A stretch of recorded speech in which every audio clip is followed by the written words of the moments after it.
ओम नमः शिवाय। नमस्कार दोस्तों, आप सभी के स्वागत है हमारे यूट्यूब चैनल पावरफुल हिंदू धर्म में। आज हम आप सभी को शिव महापुराण में रुद्र संहिता प्रथम खंड में कथा अध्याय 1 का रसपान कराएंगे, जिसमें वर्णन है ऋषि गणों की वार्ता, जो विश्व की उत्पत्ति, स्थिति और लय आदि के एकमात्र कारण है। गिरजा कुमारी उमा के पति हैं, जिनकी कीर्ति का कहीं अंत नहीं है, जो माया के आश्रय होकर भी उससे दूर हैं तथा जिनका स्वरूप दुर्लभ है। मैं उन भगवान शंकर की वंदना करता हूँ, जिनकी माया विश्व की सृष्टि करती है। जैसे लोहा चुंबक से आकर्षित होकर उसके पास ही लटकता रहता है, उसी प्रकार ये सारे जगत जिसके आसपास ही भ्रमण करते हैं, जिन्होंने इन प्रपंचों को रचने की विधि बताई है, जो सभी के भीतर अंतर्यामी रूप से विराजमान है। मैं उन भगवान शिव को नमन करता हूँ। ऋषि बोले, हे सूत जी, अब आप हमसे भगवान शिव व पार्वती के परम उत्तम एवं दिव्य स्वरूप का वर्णन कीजिए। सृष्टि के रचना से पूर्व, सृष्टि के मध्य काल वह अंत काल में महेश्वर किस प्रकार वह किस रूप में स्थित होते हैं। सभी लोगों का कल्याण करने वाले भगवान शिव कैसे प्रसन्न होते हैं तथा प्रसन्न होने पर अपने भक्तों को कौन कौन से उत्तम फल देते हैं। हमने सुना है कि भगवान शिव महान दयालु है, अपने भक्तों को कष्ट में नहीं देख सकते। ब्रह्मा, विष्णु और महेश तीनों देवता शिव जी के अंग से ही उत्पन्न हुए हैं। हम पर कृपा कर शिव जी के प्रगटाए देवी उमा की उत्पत्ति, शिव उमा विवाह, गृहस्थ धर्म एवं शिव जी के अनंत चरित्रों को सुनाइए। सूत जी बोले, हे ऋषियों, आप लोगों के प्रश्न पतित पावनी श्री गंगा जी के समान है। ये सुनने वाले, कहने वाले और पूछने वाले, इन तीनों को पवित्र करने वाले हैं। आपकी इस कथा को सुनने की आंतरिक इच्छा है, इसलिए आप धन्यवाद के पात्र हैं। ब्राह्मणों, भगवान शंकर का रूप साधु, राजसी और तामसी तीनों प्रकृति की मनुष्य को सदा आनंद प्रदान करने वाला है। वे मनुष्य जिनके मन में कोई तृष्णा नहीं है, ऐसे ऐसे महात्मा पुरुष भगवान शिव के गुणों का ज्ञान करते हैं, क्योंकि शिव की भक्ति मन और कानों को प्रिय लगने वाली और संपूर्ण मनोरथ को देने वाली है। हे ऋषियों, मैं आपके प्रश्नों के अनुसार ही शिव के चरित्रों का वर्णन करता हूँ। आप उसे आदरपूर्वक श्रवण करें। आपके प्रश्नों के अनुसार ही नारद जी ने अपने पिता ब्रह्मा जी से यही प्रश्न किया था। तब ब्रह्मा जी ने प्रसन्न होकर शिव चरित्र सुनाया था। उसी संवाद को मैं तुम्हें सुनाता हूँ, क्योंकि उस संवाद में भवसागर से मुक्त कराने वाला गौरीश की अनेकों आश्चर्यमयी लीलाएं वर्णित है। आगे की कथा वर्णन है नारद जी की काम वासना।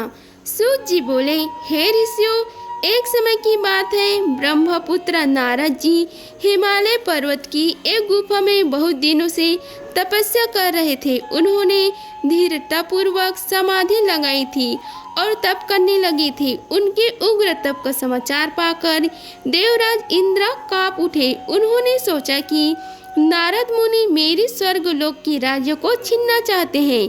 यह ख्याल आते ही इंद्र ने उनकी तपस्या में विघ्न डालने की कोशिश की। उन्होंने कामदेव को बुलाया और कहने लगे कि हे कामदेव, तुम मेरे परम मित्र एवं हितैषी हो।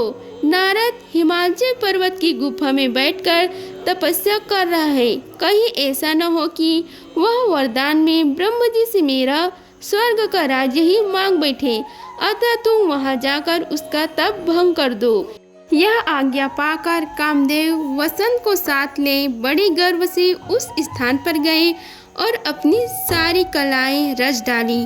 कामदेव और वसंत के बहुत प्रयत्न करने पर भी नारद मुनि के मन में कोई विकार उत्पन्न नहीं हुआ।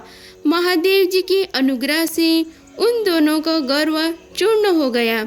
ऐसा इसलिए हुआ क्योंकि महादेव जी की कृपा से नारद मुनि पर कामदेव को कोई प्रभाव नहीं पड़ा था। पहले उस आश्रम में भगवान शिव ने भी तपस्या की थी। उसी स्थान पर उन्होंने ऋषि मुनियों की तपस्या का नाश करने वाले कामदेव को भस्म कर डाला था। कामदेव को भस्म देखकर उसकी पत्नी रति ने बिलखते हुए भगवान शंकर से उन्हें जीवित करने की प्रार्थना की थी तथा सभी देवता भी शिव जी से प्रार्थना करने लगे तो भगवान महादेव जी ने कहा था कि कुछ समय पश्चात कामदेव स्वयं जीवित हो जाएंगे, किंतु इस स्थान पर और इसके आसपास जहाँ तक भस्म दिखाई देती है वहाँ तक की पृथ्वी पर कामदेव की माया और काम बाढ़ का कोई प्रभाव नहीं पड़ेगा। इस प्रकार उस स्थान से कामदेव लज्जित होकर वापस लौट आया। देवराज इंद्र ने जब यह सुना कि नारद जी पर कामदेव का कोई प्रभाव नहीं पड़ा तो उन्होंने नारद जी की खूब प्रशंसा की। भगवान शिव की माया के कारण वे भूल गए थे कि शिव जी के शाप के कारण उस स्थान पर कामदेव की माया नहीं चल सकती। नारद जी भगवान शिव की कृपा से बहुत समय तक तपस्या करते रहे। अपने तप को पूर्ण हुआ समझकर नारद जी उठे तो उन्हें कामदेव पर विजय प्राप्त करने का ध्यान आया। तब उन्हें मन ही मन इस बात का घमंड हुआ कि उन्होंने कामदेव पर विजय प्राप्त कर लिया है। इस प्रकार अभिमान से उसका ज्ञान नष्ट हो गया। वे यह समझ नहीं सके कि कामदेव के पराजित होने में भगवान शंकर की ही माया थी। तब वे अपनी काम विजय की कथा सुनाने के लिए शीघ्र ही कैलाश पर्वत जा पहुँचे और भगवान शिव को नमस्कार करके अपनी तपस्या की सफलता का समाचार तथा कामदेव पर विजय प्राप्त करने का समाचार सुनाया।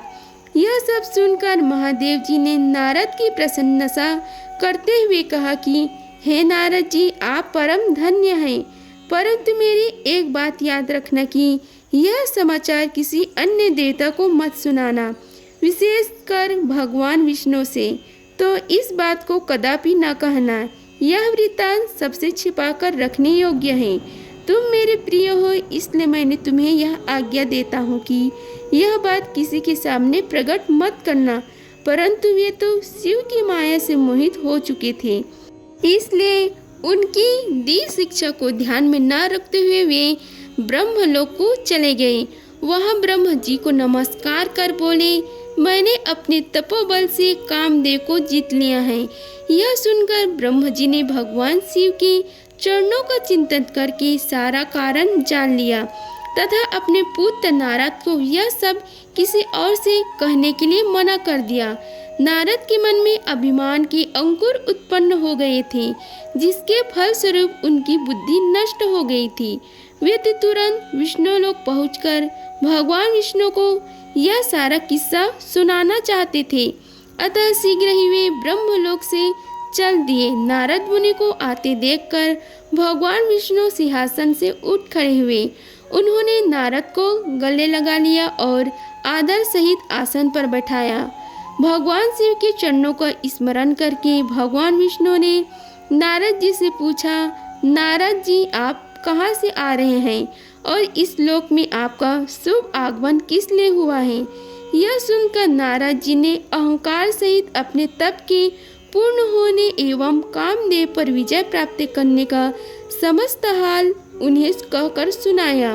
भगवान विष्णु काम की विजय के असली कारण को समझ चुके थे। वे नारद जी से बोले, हे नारद जी, आपकी कीर्ति एवं निर्मल बुद्धि धन्य है। काम, क्रोध एवं लोभ मोह उन मनुष्यों को पीड़ित करते हैं जो भक्तिहीन हैं। आप तो ज्ञान वैराग्य से युक्त एवं ब्रह्मचारी हैं, फिर भला यह काम आपका क्या बिगाड़ सकता है? देवर्षि नारद बोले, हे भगवान, यह सब आपका कृपा का ही फल है। आपकी कृपा के आगे कामदेव की क्या सामर्थ्य है जो मेरा कुछ बिगाड़ सके? मैं तो सदा निर्भय हूँ। इतना कहकर नारद जी विष्णु भगवान को नमस्कार कर वहाँ से चल दिए। आगे की कथा वर्णन है नारद जी का भगवान विष्णु से उनका रूप मांगना। सूत जी बोले, हे महर्षियों, नारद जी के चले जाने पर भगवान शिव की इच्छा से श्री हरि भगवान विष्णु ने एक अद्भुत माया रची। उन्होंने जिस ओर नारद जी जा रहे थे वहाँ एक सुंदर नगर बना दिया।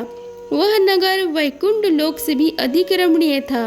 वह बहुत से विहार स्थल थे। उस नगर के राजा का नाम शीलनिधि था। उस राजा की एक बहुत सुंदर कन्या थी। उन्होंने अपनी पुत्री के लिए स्वयंवर का आयोजन किया था। उनकी कन्या का वरण करने के लिए उत्सुक बहुत से राजकुमार पधारे थे। वहाँ बहुत चहल पहल थी। इस नगर की शोभा देखते ही नारद जी का मन मोहित हो गया। जब राजा शीलनिधि ने नारद जी को आते देखा तो उन्हें सादर प्रणाम करके स्वर्ण सिंहासन पर बैठाकर उनकी पूजा की। फिर अपनी देव सुंदरी कन्या को बुलाया, जिसने नारद के चरणों में प्रणाम किया। नारद जी से उसका परिचय कराते हुए शीलनिधि ने निवेदन किया, हे महर्षि, यह मेरी पुत्री श्रीमती है। इसके स्वयंवर का आयोजन किया गया है। इस कन्या के गुण दोषों को बताने की कृपा कीजिए। राजा के ऐसा वचन सुनकर नारद जी बोले, हे राजन, आपकी कन्या साक्षात लक्ष्मी है। इसका भावी पति भगवान शिव के समान वैभवशाली, त्रिलोक विजयी, वीर तथा कामदेव को भी जीतने वाला होगा। ऐसा कहकर नारद मुनि वहां से चल दिए। शिव जी के माया के कारण वे काम की वशीभूत हो सोचने लगे कि राजकुमारी को कैसे प्राप्त करूं। स्वयंवर में आए सुंदर एवं वैभवशाली राजाओं को छोड़कर भला यह मेरा वर्णन कैसे करेगा। वे सोचने लगे कि नारियों को सौंदर्य बहुत प्रिय होता है। सौंदर्य को देखकर ही श्रीमती मेरा वर्ण कर सकती हैं। ऐसा विचार कर नारद जी फिर विष्णुलोक में जा पहुँचे और उन्हें राजा शीलनिधि की कन्या के स्वयंवर के बारे में बताया तथा उस कन्या के साथ विवाह करने की इच्छा व्यक्त की। उन्होंने भगवान विष्णु से प्रार्थना की कि वे अपना रूप उन्हें प्रदान करें ताकि श्रीमती उन्हें ही वरे।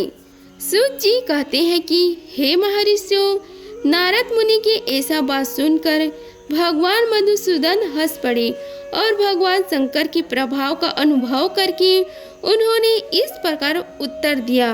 भगवान विष्णु बोले, हे नारद, वहाँ आप अवश्य जाइए। मैं आपका हित उसी प्रकार करूँगा जिस प्रकार पीड़ित व्यक्ति का श्रेष्ठ वैद्य करता है, क्योंकि तुम मुझे विशेष प्रिय हो। ऐसा कहकर भगवान विष्णु ने नारद मुनि को वानर का मुख तथा शेष अंगों को अपना मनोहर रूप प्रदान कर दिया। तब नारद जी अत्यंत प्रसन्न होते हुए अपने को परम सुंदर समझकर शीघ्र ही स्वयंवर में आ गए और उस राज्य सभा में जा बैठे। उस सभा में रुद्रगण ब्रह्म के रूप में बैठे हुए थे। नारद जी का वानर रूप केवल कन्या और रुद्रगणों को ही दिखाई दे रहा था। बाकी सबको नारद जी का वास्तविक रूप ही दिखाई दे रहा था। नारद जी मन ही मन प्रसन्न होते हुए श्रीमती की प्रतीक्षा कर रहे थे। हे ऋषियों, वह कन्या हाथ में जयमाला लिए अपनी सखियों के साथ स्वयंवर में आई। उसके हाथों में सोने की सुंदर माला थी। वह शुभ लक्षणा राजकुमारी लक्ष्मी के समान अपूर्व शोभा पा रही थी। नारद मुनि का भगवान विष्णु जैसी शरीर और वानर जैसे मुख देख वह कुपित हो गई और उनकी ओर से दृष्टि हटाकर मनवांछित वर की तलाश में आगे चली गई। सभा में अपने मनपसंद वर को ना पाकर वह उदास हो गई। उसने किसी के भी गले में वरमाला नहीं डाली। तभी भगवान विष्णु राजा की वेशभूषा धारण कर वहां आ पहुँचे। विष्णु को देखते ही उस परम सुंदरी ने उनके गले में वरमाला डाल दी। विष्णु जी राजकुमारी को साथ लेकर तुरंत अपने लोक चल दिए। यह देखकर नारद जी विचलित हो गए। तब ब्राह्मणों के रूप में उपस्थित रुद्रगणों ने नारद जी से कहा, हे नारद जी, आप व्यर्थ ही काम से मोहित हो सौंदर्य के बल से राजकुमारी को पाना चाहते हैं। पहले जरा अपना वानर के समान मुख तो देख लीजिए। सूत जी बोले। यह वचन सुनकर नारद जी को बड़ा आश्चर्य हुआ। उन्होंने दर्पण में अपना मुख देखा। वानर के समान मुख को देखकर वे अत्यंत क्रोधित हो उठे तथा दोनों रुद्रगणों को श्राप देते हुए बोले, तुमने एक ब्राह्मण का मजाक उड़ाया है, अतः तुम ब्राह्मण कुल में पैदा होकर भी राक्षस बन जाओ। यह सुनकर वे शिवगढ़ कुछ नहीं बोले, बल्कि इसे भगवान शिव की इच्छा मानते हुए उदासीन भाव से अपने स्थान को चले गए और भगवान शिव की स्तुति करने लगे। अगर आप सभी को वीडियो अच्छी लगी होगी तो वीडियो को लाइक कीजिए, चैनल को सब्सक्राइब कीजिए और कमेंट बॉक्स में ओम नमः शिवाय लिखें। धन्यवाद। मिलते हैं अगले वीडियो में, तब तक के लिए हर हर महादेव।